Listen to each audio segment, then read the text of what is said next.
В Акмолинском университете состоялся фестиваль студенческих педагогических отрядов «Вожатское лето-2023». В нем приняли участие действующие бойцы студенческих педагогических отрядов университета, руководители практики и студенты третьего курса, которым вожатская практика еще только предстоит. Участников конференции приветствовал директор Республиканского центра подготовки вожатых «Перспектива» имени Екатерины Поспеловой Алексей Дударенко. Все эти 400 с лишним человек, которые отработали это лето на территории Башкортостана, за пределами Башкортостана, в других регионах Российской Федерации, в Краснодарском крае, в Республике Крым.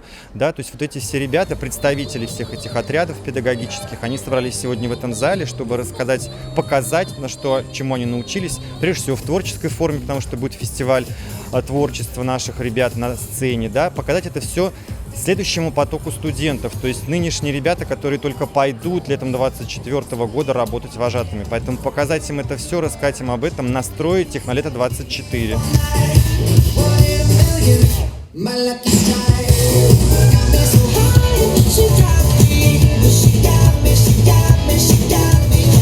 Директор учебно-методического департамента вуза Амина Рахматуллина от имени руководства центра вручила дипломы командирам трудового семестра. Лучшие бойцы, в свою очередь, повязали студентам третьего курса фирменные красно-желтые галстуки Центра вожатых «Перспектива».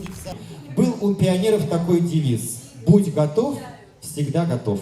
Так вот, я сейчас вам говорю: будьте готовы, командир, а вы мне что отвечаете?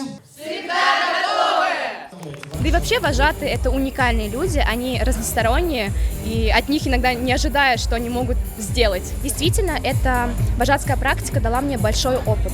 То есть в плане работы с детьми, когда я пойду уже работать в школу или в другие учебные заведения, то я уже буду по-другому, наверное, относиться к детям. Больше всего запомнились вечерние мероприятия, когда с детьми весь день готовишься, вечером они выступают, ты на это смотришь, как они готовы, очень интересно. Прошло все отлично, очень понравилось, планирую в следующем году, через год и в перспективе туда ездить, как вожатый.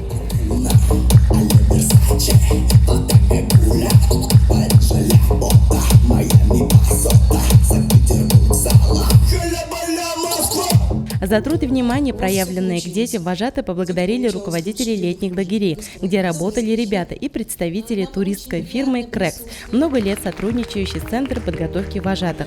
На сцене им вручили диплом друга, подтверждающий значительный вклад в организацию отдыха, оздоровления, воспитания и дополнительного образования детей.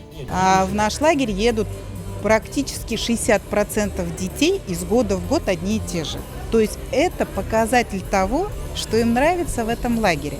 А заслуга это ваших студентов-вожатых, правильно? И если они хотят сюда приезжать и благодарят студентов за проведенное лето, то это показатель определенный.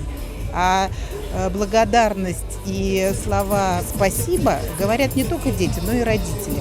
Ежегодно Центр подготовки вожатых «Перспективы» готовит к практике студентов университета, обучающихся по направлениям педагогическое образование и психолого-педагогическое образование. Летом 2023 года в детских лагерях Республики Башкортостан и регионов России работали более 400 вожатых центра. Мне так хорошо, дико унесло, и мы в унисон будем песнями район.